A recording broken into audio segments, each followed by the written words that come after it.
Hello, my dear passionate learner. Welcome back to my YouTube channel English Delight with Anju. I hope guys you all are doing well. Guys, आज की story है जिसका title है poor parents. Poor parents, poor का मतलब यहाँ पे गरीब नहीं है, पुअर का मतलब बेचारे से रिलेटेड है, मीन्स बेचारे माता पिता. तो ये टाइटल है पुअर पेरेंट्स और इस स्टोरी की मदद से गाइस आप सीखने वाले हैं फ्रेजल वर्ब. यस गाइस, कल भी मैंने आपको एक्सप्लेन किए थे स्टोरी के माध्यम से फ्रेजल वर्ब और आज भी आप फ्रेजल वर्ब प्लस वोकैबुलरी सीखेंगे. बहुत ही इंपॉर्टेंट है. और गाइस आने वाले जो भी अपकमिंग हमारे एपिसोड रहेंगे, जो वीडियोस रहेंगे, उसमें मैं स्टोरी के साथ साथ कुछ ना कुछ स्टोरी बेस्ड ऐसा फ्रेम करूंगी, क्रिएट करूंगी जिसके माध्यम से आप सीख सकते हैं. जैसे अभी हमारा फ्रेजल वर्ब चल रहा है, उसके बाद मैं पॉजिटिव लूंगी, पैसिव वॉइस के सेंटेंसेस लूंगी, इडियम्स कभी कभी लूंगी या मॉडल वर्ब भी लूंगी. सो गाइस बने रहिए इस चैनल के साथ में, बहुत कुछ आप सीखने वाले हैं. So let's get started today's story guys. Ramlal and his wife Kaushalya. Ramlal और उसकी पत्नी कौशल्या लिव्ड रहते थे इन द मेट्रो सिटी, एक मेट्रो सिटी में, वेयर जहां पर Ramlal worked as a bank clerk, जहां पे रामलाल काम करता था as a bank clerk, means वो बैंक में क्लर्क के पद पे कार्यरत थे. एंड और Kaushalya was a devoted housewife. Kaushalya पूरी तरीके से एक हाउसवाइफ थी जो घर के कामकाज करती थी. They had 3 sons. यहाँ पे had past का पोजीशन है, मीन्स उनके, they मीन्स उनके, had थे 3 sons, 3 बेटे, who were brought up, जिनको पाला पोसा गया था, जिनका पालन पोषण किया गया था, विथ ग्रेट अफेक्शन, बहुत ही स्नेह प्यार के साथ में, बाय रामलाल एंड कौशल्या, कौशल्या और रामलाल के द्वारा उनका बहुत ही अच्छे से लालन पालन किया गया था. As Ramlal was a clerk in a bank. As means जैसा रामलाल was थी a clerk, एक clerk in a bank, bank में, जैसा कि रामलाल एक बैंक में क्लर्क थे. his salary was not that much high. उनकी जो सैलरी थी वो उतनी ज्यादा नहीं थी. yet इसके बावजूद, ये कनेक्टर है यहाँ पे, yet इसके बावजूद, he left उन्होंने नहीं छोड़ा, नो स्टोन अनटर्न. ये गाइस एक इडियम है और इसका मतलब होता है जैसे कोई कसर ना छोड़ना. तो ये है, ये इडियम होता है लीव नो स्टोन अनटर्न. और यहाँ पे लेफ्ट यूज हुआ है क्योंकि ये पास्ट का है, नहीं छोड़ा, उन्होंने कोई कसर नहीं छोड़ी. इन एजुकेटिंग एंड रेजिंग देम, उनको पढ़ाने लिखाने में और बड़ा करने में कोई भी कसर नहीं छोड़ी. They had great affinity. Affinity guys होता है लगाव, किसी के प्रति जब बहुत ज्यादा स्नेह होता है, रुझान होता है. एफिनिटी बहुत ही ट्रेंडी वर्ड है, आप नोट कर लीजिएगा. उनको थी अपने बच्चों के प्रति, टुवर्ड्स देयर चिल्ड्रन, अपने बच्चों के प्रति बहुत ज्यादा लगाव था. Dedicating every penny he earn to their education and upbringing. Upbringing होता है पालन पोषण. वो डेडिकेटिंग मीन्स अपनी, जो earn to their, he earn to their, उनकी जो कमाई हुई मेहनत की जो सिंगल पैनी थी वो तक वो उनके लालन पालन और एजुकेशन में लगा रहे थे. He never kept any money for himself और कौशल्या, रामलाल ने नहीं रखी थी कोई भी एक सिंगल पैसा अपने पास में, अपने लिए और न ही कौशल्या के लिए.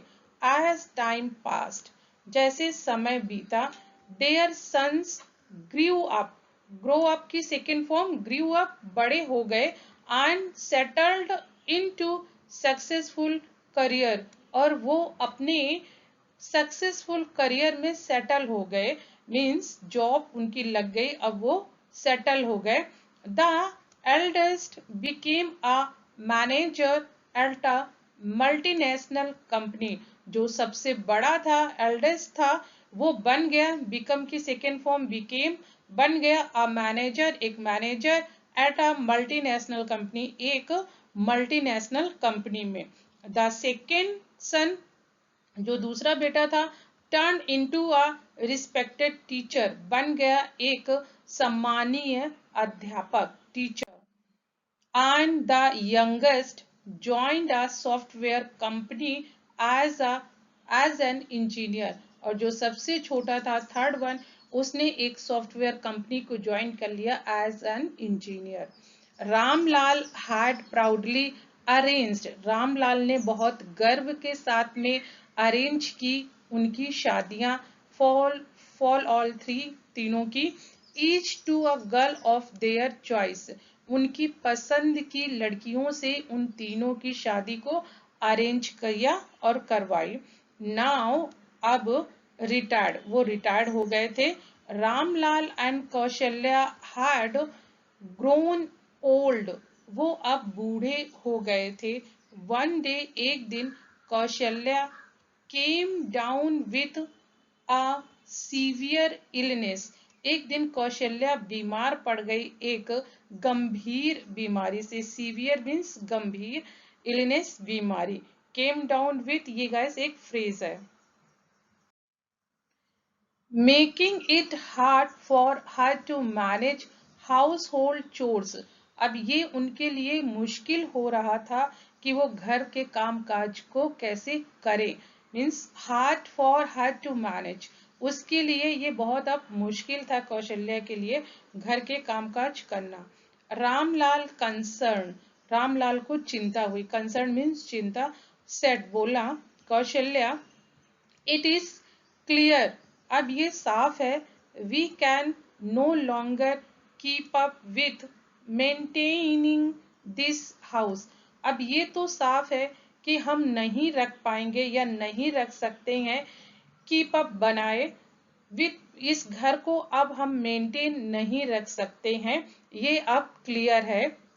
We should move in with one of our sons, अभी अब हमें, मीन्स चाहिए, अब हमें मूव करना चाहिए हमारे तीनों बेटों में से किसी एक के पास. कौशल्या अग्रीड, कौशल्या सहमत हो गई. एंड रामलाल डिसाइडेड, तय किया, टू कॉल, कॉल करने के लिए, देयर एल्डेस्ट सन फर्स्ट, सबसे बड़े बेटे को पहले कॉल करने का उसने डिसाइड किया.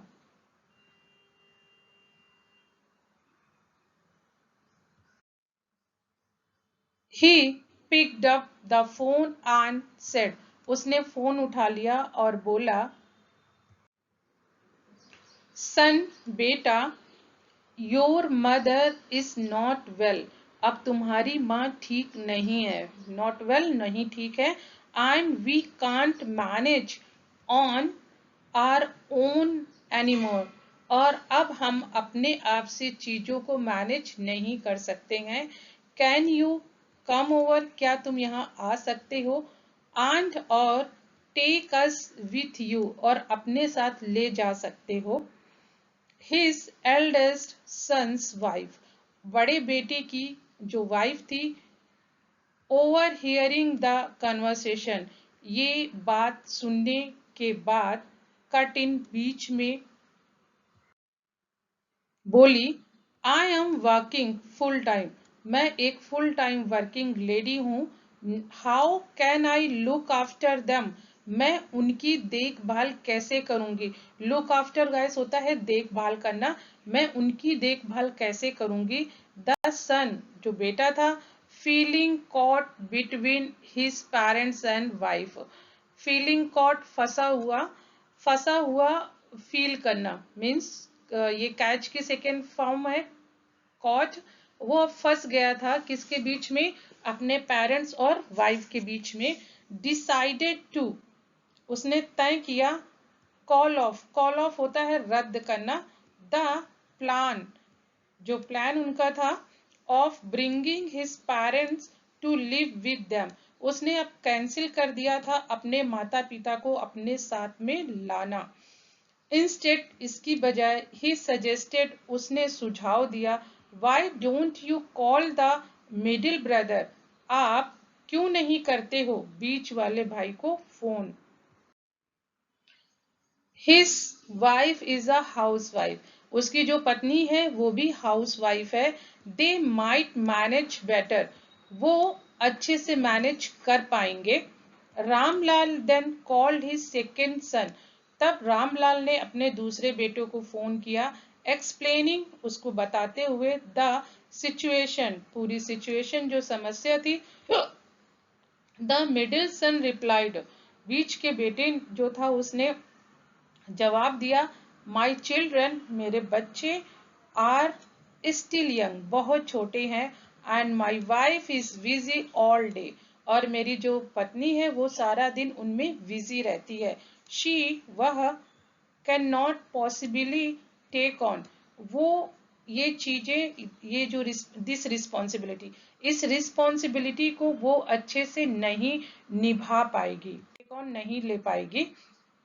बट लेकिन, let me call the youngest brother, मुझे छोटे, सबसे छोटे वाले भाई को कॉल करने दो।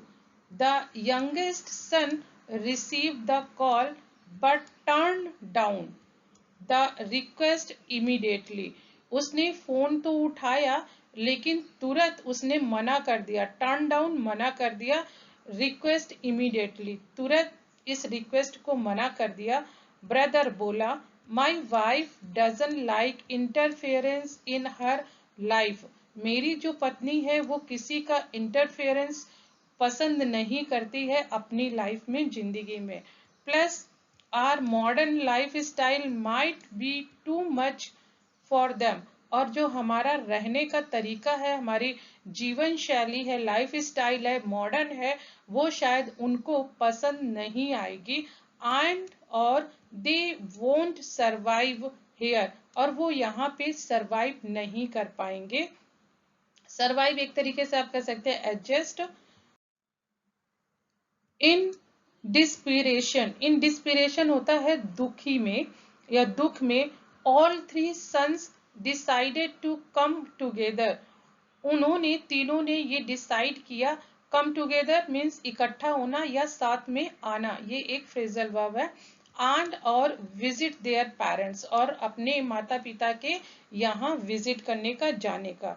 दे हैंड ओवर, उन्होंने सौंपा the bad news, bad news means एक बहुत बुरी खबर, हैंडेड ओवर उनको सुनाई या दी आप बोल सकते हैं, वैसे हैंडेड ओवर सौंपना होता है।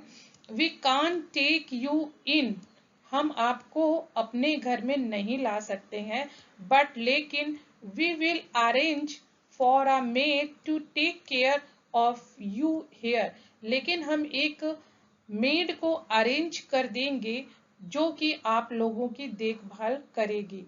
हियरिंग दिस, ये सुनकर या ये सुनने के बाद, the elderly couple felt as if their, उनको ऐसा महसूस हुआ जैसे द ड्रीम्स, सपने, दे हैड, जो उनके पास थे, of spending their old age surrounded by their sons and grandchildren, shattered, shattered यहाँ पे हुआ है टूट जाना, टूट करके बिखर जाना, जो उनके सपने थे कि वो अपनी ओल्ड एज में, बुढ़ापे में घिरे हुए होंगे अपने बच्चों से और नाती पोतों से, ग्रैंड चिल्ड्रन, नाती पोतों से घिरे हुए होंगे, वो अब उनके सपने ऐसा लग रहा था शैटर्ड हो गए, टूट गए, बिखर गए। देयर हार्ट्स, उनके जो दिल थे, ब्रोक डाउन, टूट गए। एज दे रियलाइज्ड, उन्होंने महसूस किया, none of their children were willing to take them in, उनके बेटों में से कोई भी तैयार नहीं था, विलिंग नहीं चाहता था उनको अपने साथ में रखना। The joy and purpose they had once felt in life were now replaced with a profound sense of abandonment and despair, उनका जो सपने थे, खुशी थी, जीवन का पर्पस, लक्ष्य था, उनको अब ऐसा लगा कि अब वो रिप्लेस हो गया था, बदल गया था। Profound sense of abandonment. Abandonment होता है गाइस छोड़ना, और डिसअपेयर दुखी। मीन्स उनका जो अब रिप्लेसमेंट हुआ था जॉय और पर्पस का, वो अब दुखी और निराशा से हुआ था। तो ये गाइस स्टोरी थी, बहुत हार्ट टचिंग स्टोरी थी। चलिए इसमें वर्ड मीनिंग जो भी यूज हुई है वो देख लेते हैं। सबसे पहला वर्ड है स्पेयर्ड नो एक्सपेंस, कोई खर्च नहीं छोड़ना। मीन्स उन्होंने अपने बच्चों को पढ़ाने लिखाने में कोई भी कसर नहीं छोड़ा था। डेडिकेट समर्पित, अपब्रिंगिंग होता है पालन पोषण करना। डिवोटेड समर्पित, कंसर्न चिंतित। कैच बिटवीन, फंसा हुआ, जैसे कि इस स्टोरी में caught between parents and wife था, मीन्स दो चीजों के बीच में फंसा हुआ। ओवर हियरिंग, सुन लेना। इंटरफियरेंस, हस्तक्षेप। मॉडर्न लाइफ स्टाइल, आधुनिक जीवन शैली। डिस्पिरेशन, निराशा। अरेंज, व्यवस्था करना। अबैंडनमेंट, परित्याग, त्याग देना। कम टुगेदर, इकट्ठा होना। कंसर्न, चिंता। कट इन, बीच में बोलना। कॉल ऑफ, रद्द करना। टर्न डाउन, मना करना।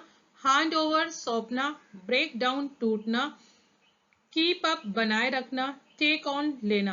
सो ये गाइस आपकी वोकाबलरी एंड फ्रेजल वर्ब थी, ये स्टोरी थी। आई होप गाइस आप लोगों को पसंद आई होगी, और अगर पसंद आई हो तो गाइस अपना फीडबैक देना मत भूलिए। इससे मुझे बहुत ज़्यादा मोटिवेशन मिलता है, क्योंकि मैं भी काम करती हूँ तो गाइस अप्रिशिएशन तो बनता है ना। डजेंट मैटर, वो इम्प्रूवमेंट के तौर पे हो सकता है या कुछ भी हो सकता है। अगर आप लोगों को कहीं कमी लगती है कि ये इम्प्रूव होना चाहिए, प्लीज़ आप फील फ्री होकर के मुझे बताइए, कमेंट कीजिए। और अगर आप चैनल पे नए हैं तो चैनल को सब्सक्राइब कर लीजिए। मिलती हूँ गाइस नेक्स्ट वीडियो में। Till then keep practising, keep learning. Have a nice day.